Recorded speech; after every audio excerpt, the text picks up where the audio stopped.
ായിരുന്നു. ഈ പ്രദേശത്ത് ഞങ്ങളെ ശ്രദ്ധിക്കുന്ന സഹോദരങ്ങളോട് വിനയത്തോടൊരു ചോദ്യം ഞങ്ങൾ അന്വേഷിക്കുകയാണ്. ആ മാലിക് ദീനാർ നേടിയ പ്രബോധന വിജയം, പിൻതലമുറക്കാർ നേടിയ പ്രബോധന വിജയം ഇന്നത്തെ ചുറ്റുപാടിൽ എന്തുകൊണ്ട് നമുക്ക് നേടാൻ കഴിയുന്നില്ല? ഏത് കാലഘട്ടത്തിൽ സ്വീകരിക്കാൻ ആളുകളില്ല, പ്രഭാഷണം നടത്താൻ വേദികളില്ല, സമ്മേളനം നടത്താൻ, ആ സമ്മേളനത്തിന് പോസ്റ്റർ ഒട്ടിക്കാൻ, അതിന്റെ പ്രചാരണം ഏറ്റുപിടിക്കാൻ, അതിന് വാഹനം ബുക്ക് ചെയ്ത് വണ്ടി കയറാൻ അനുയായികളില്ലാതിരുന്നൊരു കാലത്ത്, പത്രങ്ങളും പത്രമാസികകളും പ്രസിദ്ധീകരണങ്ങളും ഇല്ലാതിരുന്ന കാലഘട്ടത്തിൽ എങ്ങനെ അവരിത് നേടിയെടുത്തു? എങ്ങനെ അവർ ഇവിടെ വിജയിച്ചെടുത്തു? ചോദിക്കട്ടെ ഞാൻ. എല്ലാം നമുക്ക് അനുകൂലമാണ്. സാമൂഹിക രംഗത്ത് ഈ പ്രസ്ഥാനത്തിന്റെ ധാർമ്മികമായ മൂല്യങ്ങളെ പ്രസരിപ്പിക്കാനും പ്രജ്വലിപ്പിക്കുവാനും വിഘാതമായി നിൽക്കുന്ന എന്തു പ്രതിസന്ധിയാണ് ഇന്ന് ഇസ്ലാമിക സമൂഹത്തിനുള്ളത്? ചോദിക്കേണ്ട ചോദ്യമല്ലേ മനസ്സാക്ഷിയോട്? ആലോചിക്കേണ്ട മറുപടിയില്ലേ അതിന്? എന്തുകൊണ്ട് സാധിക്കുന്നില്ല?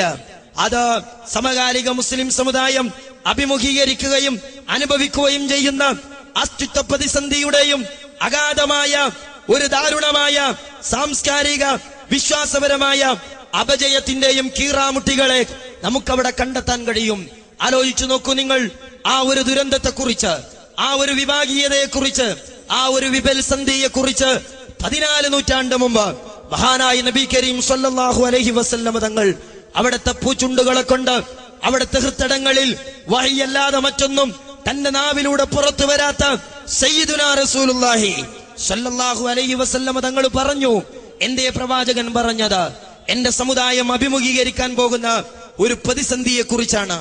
ആദർശമില്ലാഞ്ഞിട്ടല്ല, ആൾബലമില്ലാഞ്ഞിട്ടല്ല, മറ്റുള്ള സംവിധാനങ്ങളോ സൗകര്യങ്ങളോ ഇല്ലാഞ്ഞിട്ടല്ല. മറിച്ചെന്താണ് മുസ്ലിം സമുദായത്തെ കുഴക്കുന്ന പ്രശ്നം? സതഫ്തരിഖു ഉമ്മതി അലാ 37 മില്ല. എന്റെ സമുദായം ഭാവിയിൽ 73 വിഭാഗങ്ങളായി വേർപിരിയാൻ പോകുന്നു. ചിത്രതയുടെയും വിഭാഗീയതയുടെയും അതുപോലെയുള്ള വിഘടനവാദത്തിന്റെയും വിത്തുകൾ ഈ സമൂഹത്തിൽ കടന്നു വരുമെന്നാണ് പ്രവാചകന്റെ വാക്കുകൾ. എന്തേ അങ്ങനെ റസൂലുള്ള പറയാനുള്ള കാരണം? ഏതു മതത്തെക്കുറിച്ചാണ് റസൂലുള്ള ഇത് പറയുന്നത്? ആലോചിച്ചു നോക്കൂ നിങ്ങൾ.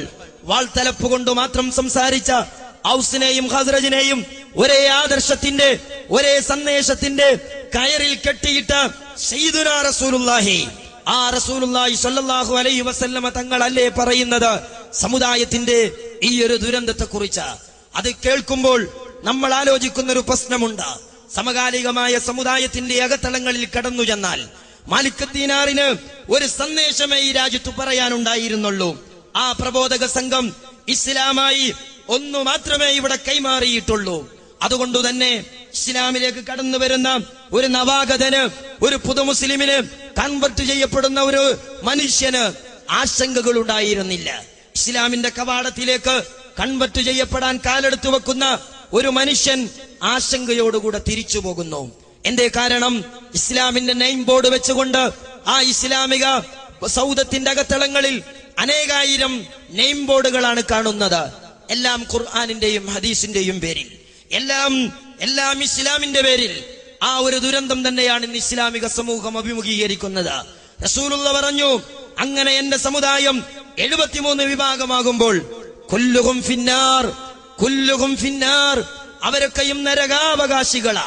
ഇല്ലാ മില്ലതൻ വാഹിദ, ഇല്ലാ മില്ലതൻ വാഹിദ. ആ 73 വിഭാഗത്തിൽ ഒരു വിഭാഗം, ഒരു മില്ലത്ത്, ഒരു ടീം, ഒരു സമൂഹം, ഒരു സമുദായം, അവർ പോകുന്നത് സ്വർഗത്തിലേക്കാണ്. അവർ പോകുന്നത് ഹിദായത്തിന്റെ വഴികളിലൂടെയാ. അവർ സഞ്ചരിക്കുന്നതും അവർ കടന്നു ചെല്ലുന്നതും അവരെത്തിപ്പെടുന്നതും സമ്പൂർണമായ സൗഖ്യ പൂങ്കാവനത്തിലാ. ആരാ പറയുന്നത്? റസൂലുള്ളയാണ്. ആരോടാ പറയുന്നത്? അവിടുത്തെ അനുയായികളോടാണ്.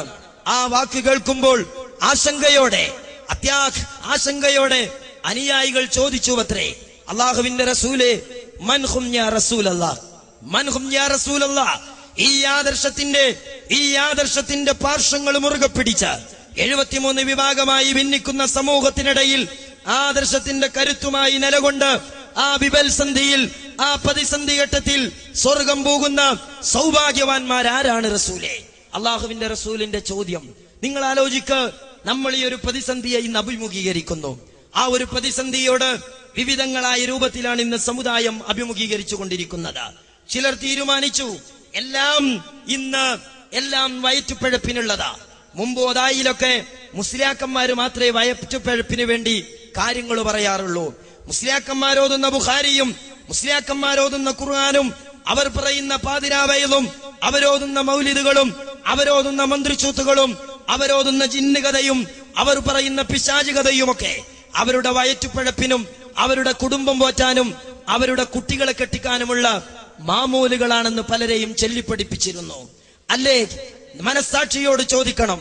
ഞാൻ പറഞ്ഞുകൊണ്ടുവന്നത് ആ ഒരു പ്രതിസന്ധിയോട് ഇന്നൊരു വിഭാഗം വദായിലും അത് രണ്ടായി പിളരുന്ന ഘട്ടം വന്നപ്പോൾ കുറെ കാലത്തിനു ശേഷം അലവി മൗലവിയുടെയും അതുപോലെ കൂട്ടായി അബ്ദുള്ള ഹാജിയുടെയും ഒക്കെ പുത്തൻ നവോത്ഥാനം സിരകളിൽ ഏറ്റെടുത്ത് പുതിയ നവോത്ഥാനത്തെ സ്വീകരിച്ച വദായിയിലെ മധ്യവയസ്കരും കാരണവന്മാരുമായ സഹോദരങ്ങളെ ആലോചിച്ചു നോക്കൂ നിങ്ങൾ.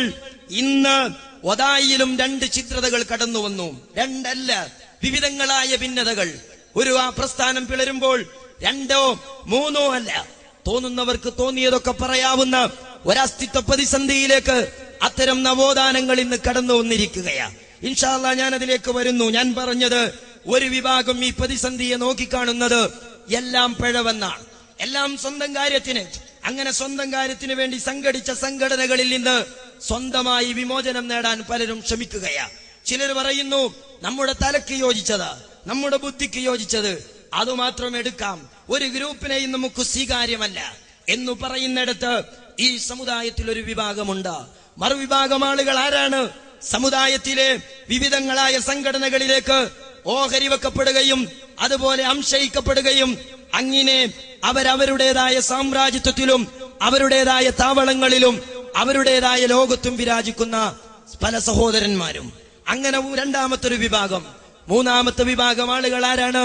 മൂന്നാമത്തെ വിഭാഗം ആളുകൾ ഇവിടെ ഇതൊന്നും പറയാൻ പോലും പാടില്ല, ഇന്ന് സമൂഹത്തിൽ ഇതൊന്നും ഒരു വിഷയമേ അല്ല എന്ന് ചിന്തിക്കുന്ന മൂന്നാമത്തെ ഒരു വിഭാഗം. ചോദിക്കട്ടെ സഹോദരന്മാരെ, റസൂലുള്ള പറഞ്ഞതല്ലേ ഈ പ്രതിസന്ധി? റസൂലുള്ള ചൂണ്ടിക്കാണിച്ചതല്ലേ ഈ പ്രതിസന്ധി? ആ പ്രതിസന്ധിക്കുള്ള പരിഹാരം പ്രവാചകൻ തന്നെ പറഞ്ഞു തരുന്നു. എന്താണ് ആ പ്രതിസന്ധിക്കുള്ള പരിഹാരം? 72 നരകത്തില, ഇല്ലാ മില്ലത്തും വാഹിദ, ഏക വിഭാഗം, ഏക സമൂഹം, അവരാണ് സ്വർഗത്തിൽ. സ്വാഭാവികമായ സംശയം കടന്നു വന്നു. സ്വഹാബ ചോദിച്ചു, മൻഹും യാ റസൂലല്ലാഹ്, അവരാരാ പ്രവാചകരെ? ആ ഭാഗ്യവാന്മാർ, ആ സൗഭാഗ്യവാന്മാർ, ആ സന്തോഷ ജീവിതത്തിന്റെ വാക്താക്കൾ ആരായിരിക്കും പ്രവാചകരെ? അവർ മഹാനായ നബി സല്ലല്ലാഹു അലൈഹി വസല്ലമ തങ്ങൾ പറഞ്ഞു. അത് പറയുമ്പോൾ സ്വഹാബ ചോദിച്ചു, മൻഹും യാ റസൂലല്ലാഹ്, അവരാരാ പ്രവാചകരെ? മഹാനായ നബി സല്ലല്ലാഹു അലൈഹി വസല്ലമ തങ്ങൾ ആ പ്രതിസന്ധിക്ക് മുമ്പിൽ വിശ്വാസികൾക്ക് വഴികാട്ടിയാകുന്ന ഒരു വലിയ സന്ദേശം കൈമാറുന്നു. ആരാണ് ആ സ്വർഗാവകാശികൾ? ആരാണ് ആ സ്വർഗത്തിന്റെ ഉടമകൾ? റസൂലുള്ള പറഞ്ഞു. റസൂലുള്ള എന്തു പറഞ്ഞില്ല? അവർ അഹ്ലുൽ കിതാബി വസ്സുന്ന എന്ന് പറഞ്ഞില്ല. എന്താണ്? അവർ ഖുർആനും സുന്നത്തും മുറുകെ പിടിച്ചവരാണെന്ന് അള്ളാഹുവിന്റെ റസൂല് പറഞ്ഞില്ല. എന്തുകൊണ്ട് പറഞ്ഞില്ല? അതിനൊരു കാരണമുണ്ട്. എന്താണ് കാരണം? ആ 73 വിഭാഗവും അല്ലെങ്കിൽ ആ വിഭാഗത്തിലെ ബഹുഭൂരിഭാഗം വരുന്ന ആളുകളും അവരൊക്കെ മൂല്യപ്രമാണമായി ഉയർത്തിക്കാണിക്കുന്നത് ഖുർആനായിരിക്കും. അവരൊക്കെ ഖുർആൻ അവകാശപ്പെട്ടുകൊണ്ട് കടന്നു വരുന്നവരായിരിക്കും. ഖുർആൻ മുറുകെ പിടിക്കണമെന്നും ഖുർആനാണ് പ്രമാണമെന്നും പറയുന്നവരായിരിക്കും എന്റെ സമുദായത്തിലെ മുഴുവൻ ആളുകളും. അതുകൊണ്ട് തന്നെ ഖുർആൻ മുറുകെ പിടിക്കുന്നവരെന്ന് പറഞ്ഞാൽ ഒരു ഡിഫറൻസ് അവിടെ വേർതിരിച്ചു കിട്ടില്ല. അതുകൊണ്ട് റസൂലുള്ള ഖുർആൻ പിടിക്കുന്നവരെന്ന് മറുപടി പറഞ്ഞില്ല. അതുപോലെ തന്നെ